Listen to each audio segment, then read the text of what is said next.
Hello, welcome to my YouTube channel আগন্তুক। আজকে চলে এসেছি এলইডি কি, এর ব্যবহার লেখো, এলইডির বৈশিষ্ট্য লেখো এবং এলইডিকে সহজে দেখে কিভাবে তার ধনাত্মক ও ঋণাত্মক প্রান্ত চেনা যায়।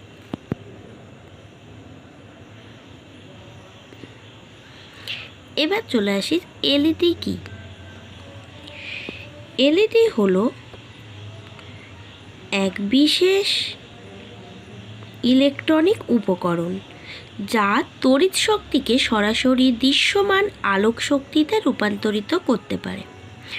সাধারণত এগুলি গ্যালিয়াম আর্সেনাইড, ইন্ডিয়াম ফসফাইড ইত্যাদি অর্ধপরিবাহীর উপাদান দ্বারা গঠিত হয়।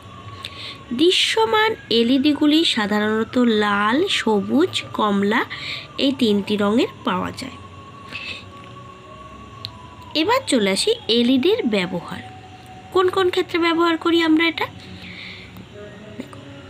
এলইডি ইন্ডিকেটর বাতি, ক্যালকুলেটর, ডিজিটাল হাতঘড়ির ডিসপ্লে, মাইক্রোওয়েভ ওভেন, অ্যালার্ম ঘড়ি, টিভির স্বয়ংক্রিয় নিয়ন্ত্রণ ইত্যাদি ব্যবস্থায় এটি বহুল পরিমাণে ব্যবহৃত হয়।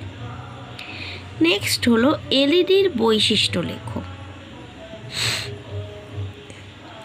এলইডির বৈশিষ্ট্য দেখো, এলইডি এমন একটি ইলেকট্রনিক উপকরণ যা তড়িৎ শক্তিকে আলোক শক্তিতে রূপান্তরিত করে।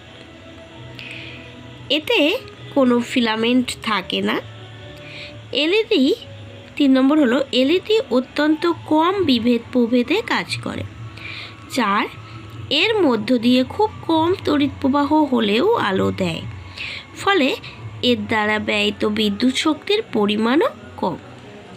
5, এলইডির দাম কম, আকারে ছোট, ওজনে হালকা ও দীর্ঘ আয়ু সম্পন্ন হয়। তাহলে দেখতে পাচ্ছ এলইডি কি, এর ব্যবহার ও এর বৈশিষ্ট্যগুলি সম্পর্কে।